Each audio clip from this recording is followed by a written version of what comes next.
Hey, everybody, good morning. I need a round of applause to everybody in Chicago that's here, right? That's fabulous. Thank you.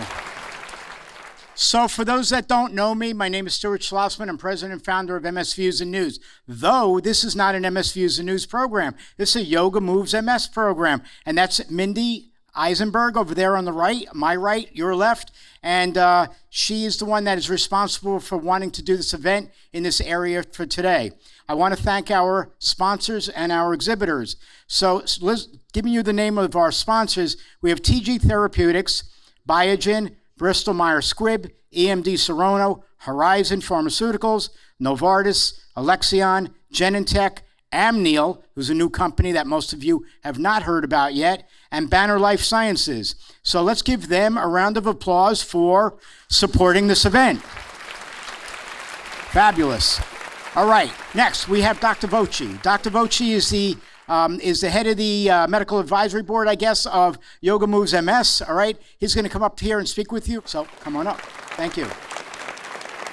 Yes, I'm again Dr. Voci, and as I said at the beginning, I've just been in the Chicagoland area for the year and a half, having come from Detroit. Just one quick observation from earlier today, and again, I thank you for your thoughts. I've already had many people come up to me to give comments and thoughts if we can try to do this next year. I think, Joy, you mentioned at the beginning about this incidence of autoimmune diseases increasing. And yes, we are of the same age, and I too have noticed this as well. And for those of you over the age of 60, I'm going to bet none of you probably knew any of your friends growing up who had food allergies. And all I got to do is say today, your kids and grandkids undoubtedly have numerous friends who have food allergies. Where the heck did that come from in one generation? I mean, literally, I knew no one growing up. Food allergies was not a thing. Something has happened, and I'm sure a lot of it's to do with how we process our food. God knows what else is in the environment, but I think it's stunning the number of food allergy issues that are out there, and it just wasn't around 6+ decades ago. All right, I too like quotes. This one, it was from Mahatma Gandhi. Man often becomes what he believes himself to be. If I keep on saying to myself that I cannot do a certain thing, it is possible that I may end up by really becoming incapable of doing it. On the contrary, if I have the belief that I can do it, I shall surely acquire the capacity to do it, even if I may not have it at the beginning. So for those of you thinking like, I can't do yoga, I mean, this is a guy who took on the entire British Empire without one brick, one bullet, one tank. He did it just by himself. So you can do it. Anyone can do it. It's been, back in Detroit, it was quite beneficial for my patients, and I'd love to be able to get it here for you guys as well. Okay, I want to first do a quick discussion on something called NMSOD, and it's neuromyelitis spectrum, or neuromyelitis optica spectrum disorder. I transposed the S and the O, just seeing if you were paying attention. So it is a variant of MS, and there are actually quite a few variants of MS, and over the last 30 years, our understanding of neuroimmunology has changed drastically. The immune system is far more complicated than any of us thought. But in being complicated, it has opened up other avenues of therapy that have benefited you guys. But like 30 years ago when I was learning about NMO, or neuromyelitis optica, it was this obscure thing, and literally it was no more than a paragraph, a quarter of a page in our textbook of neurology, previously identified back in 1894 by Devik, and it was called Devik's disease. Eventually it was changed to neuromyelitis optica. What does that mean? So neuro is brain or nervous tissue. Myelitis is inflammation of the spinal cord. Myelo is spinal cord in medical Latin. Optica is vision or optic nerve. So these are people who get heavy evidence for inflammatory demyelination, those plaques that happen in you in the brain, in the spinal cord and in the optic nerve. We now call it NMO spectrum disorder because, as it turns out, you can have NM without the O, you can have O without the M. I mean, so there's now 4 subtypes. The definition is rapidly changing and evolving, so it's a very fluid definition. The point of understanding this, though, is that you should make sure your doctor has checked for it, because I have been stunned at people who I thought were MS ended up being NMSOD, or NMOSD, sorry. So please ask your doctor to check to make sure it's what you have. The reason is that we now have specific therapies for NMOSD. So it is a variant autoimmune disorder. Again, autoimmune disorders are where the body's immune system reacts against its own cells, hence the word autoimmune. This, again, mostly affects the optic nerve and spinal cord, but sometimes the brain and brainstem get involved, and very often it is misdiagnosed as MS. It is different, and it is treated differently. Symptoms will be blindness in one or both eyes, often painful. These people will develop altitudinal visual field defects versus the enlarged blind spot that people with MS will get. There can be weakness and paralysis in arms or legs, often with painful spasms. There may be loss of sensation in the limbs or trunk. Bladder, bowel problems are common. They can develop uncontrolled vomiting and hiccups. So that's what we call the area postrema syndrome. In children, it can present with confusions, seizures, and coma. Relapses are common, just like in MS, but it does tend to be a more aggressive illness. It's diagnosed by MRI of the brain and spine. And something too, for those of you out there, currently the Consortium for MS Centers recommends that you folks really should get annual brain MRIs. Much to the chagrin of insurance companies don't like to spend your money on you. You deserve to be imaged at least once a year in the brain. But we also recommend at least getting the cervical spinal cord imaged at least once, but preferably every other year. So if you haven't had your cervical spine imaged, you should.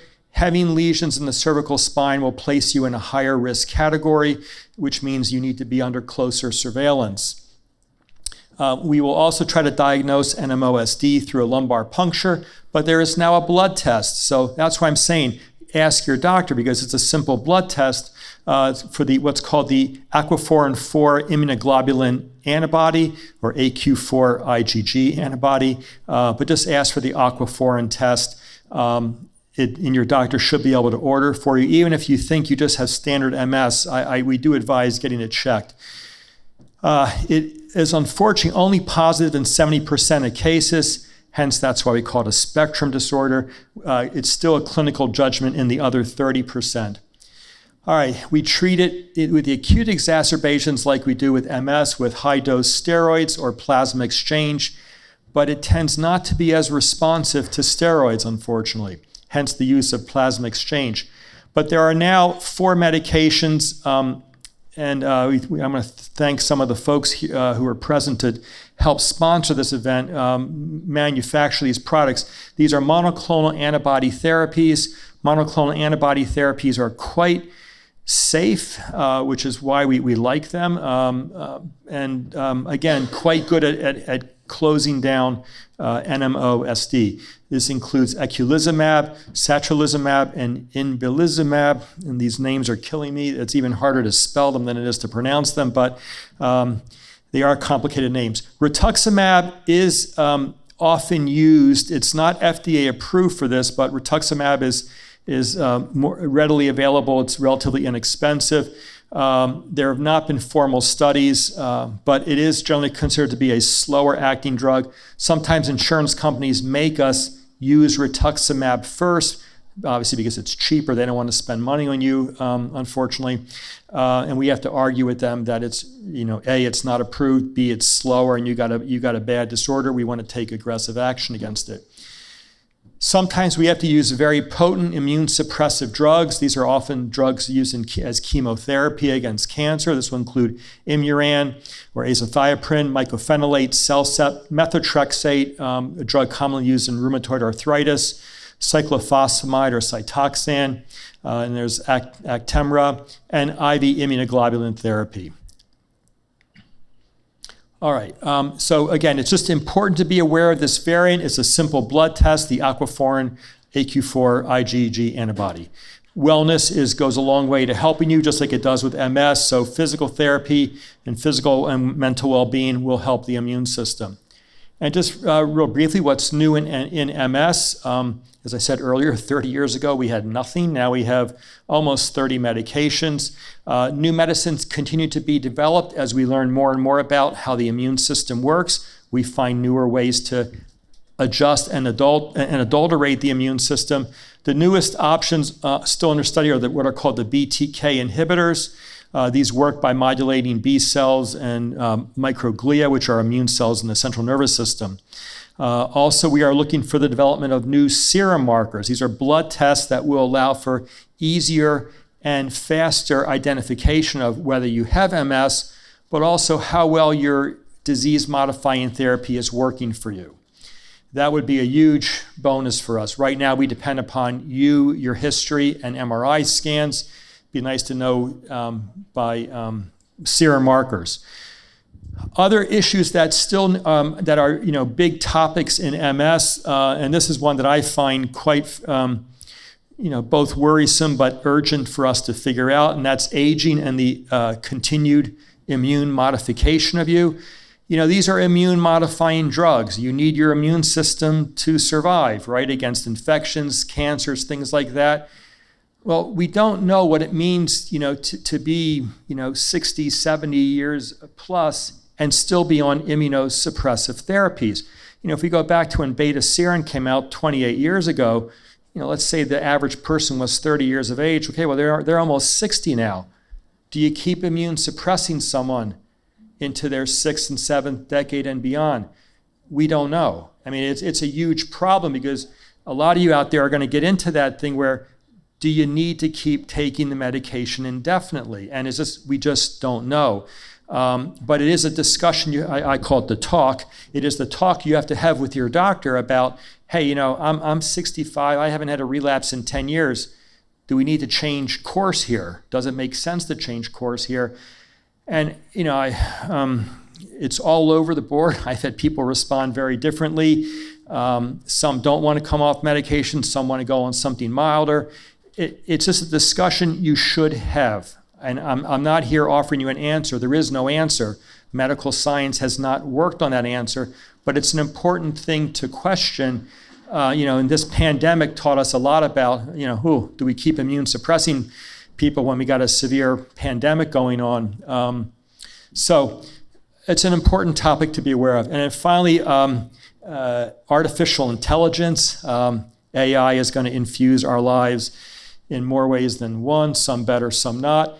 But there's some new AI technology being developed in MRI imaging analysis that is quite stunning. And there's actually at the National Neuroradiology Association meeting, which will be here in Chicago at the end of the month.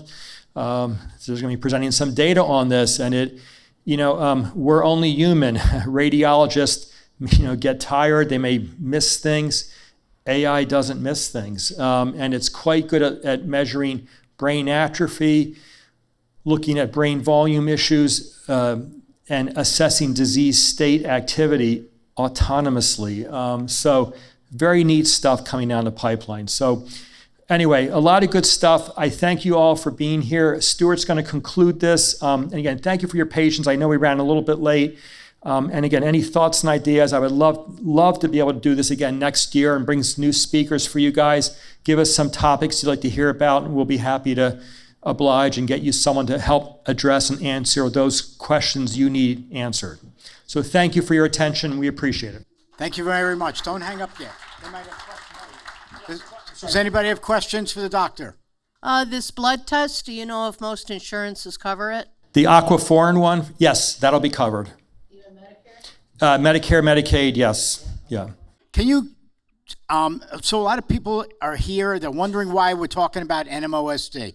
Can you let them know? I mean. So it is a variant of MS. It is an autoimmune demyelinating disorder. So demyelination, which is damaging the myelin, that's your insulation. Your nervous system is a bunch of wires, right? It's like electrical cords, and your electrical cords have insulation. Why? Because if there's no insulation, the copper wire can't conduct an impulse down the wire. Your nervous system is the same, except that you don't have a copper wire, you have a neural tubule. It's the insulation, the myelin around it, that allows a signal to go from point A to point B. MS damages the myelin, strips it off, and as a result, you get weakened impulses to go from point A to point B. If it's really bad demyelination, you get no signal to go through, and then you get paralysis, blindness, or whatever symptom you're going to have. So it's a variant, just like that MOG, the MOG one that I think Dr. Block mentioned briefly. I always used to say, show me 100 MS people, I'll show you 100 different versions of MS. MS should be thought of as a spectrum as well. You're not all the same. It affects each of you differently. And that's why, there is no cookbook recipe for each of you. MS has to be handled individually. You're not an assembly line person here, right? You are an individual. Your MS is going to be different from the next person. So, so that's just it. It's just a variant. But what's important now is we have 3 therapies specifically targeting, 4 if you include rituximab, specifically targeting NMO. So that's why it's important to ask your doctor, especially if you've had previous evidence of spinal cord lesions, you absolutely should have this blood test done. Okay? Thank you. I hope that answers it. Yes. Next question over here. Do you have any opinion on red light therapy in regards to MS symptoms? So there are different phototherapy approaches, I think is what you're asking, but I don't have enough evidence on that. Certainly it's not a harmful thing. Does it help? I don't know. And again, there are people out there who will say they benefited from that, and I don't poo-poo anything. If someone says it works, I will honestly believe them. And just as an example, once I had the photographer at my hospital in Detroit came to me. He had a tremor. That sucks if you're a photographer, right? Because he's got to do the photos during the surgeries, and the camera was shaking. And I tried all the medications, and of course, they all made him tired or they didn't work. And then he didn't follow up. And then, like 8 months later, he shows up in my office again. He goes, "See?" So, no tremor. So I naively said, "Oh, which medicine did I give you that was the one that worked?" And he said, "No meds." And I just stood there, stupefied, and I said, "Okay, what happened?" "Acupuncture." I'm like, "Really?" Gosh darn it. Yeah. And so now when I have people with tremor, I send them to acupuncturists, and it doesn't work for everyone. But this guy went on to become the head of photography for the whole health system there, the Beaumont Health System in Michigan. I was, again, if it works, run with it. You'll probably will never see hard science on this kind of stuff, but if it works, run with it. Okay, next question here. Yes, I've been reading, and I'd like to know what you think of this, if you've read this, that Cornell University has been doing a lot of studying on our gut and the infections in our gut. And they have found that there's toxin with B, that also with the Epstein virus, if you get Epstein virus also, has a link to MS. Do you have any news that might be a possible remedy for many people with MS? Yeah, so I know Dr. Block and Megan Weigel kind of went over this, but the answer is yes, there's this new evidence that this Clostridium version profundus creates a toxin that increases your risk for MS. And what I wanted to say, but Dr. Block had to leave on. You guys have heard of Guillain-Barré syndrome or the swine flu? Yes. So there's another Clostridium species called Clostridium difficile that, if you get that, can cause a very aggressive version of Guillain-Barré. And that's Guillain-Barré is another autoimmune disease, but it's an autoimmune disease of your peripheral nerves, not your central nerves. So the answer is here we now have 2 examples of autoimmune diseases caused by different versions of this one bacterium. Yeah, it all makes sense. Your gut, from the mouth on down through the backside, is is a huge organ. It's a lot of surface area, and it is the largest immune organ in your body. We think of our gut as our food processing, apparatus to get nutrition. Oh, it's also the immune processing area. So which is why I raised the question of processed food and food allergies, because where does the food go? It goes into your gut, right? And I think that's why we now see so many food allergies. It's because of how we are processing our food and feeding it to our kids. So it makes complete sense. I don't think there will ever be one thing that causes MS. I think it's going to be multiple things, viral basis, foodborne basis, and I think unfortunately also what we put into our air and water, and you've seen, this year has been a disaster with train derailments and other factories catching on fire. It is not good what we do to our air, food, and land. Thank you. Last question from online asked if, regarding the NMOSD, if people with MS should have their children tested for the blood test for NMOSD. So it'll probably be, it's a good question.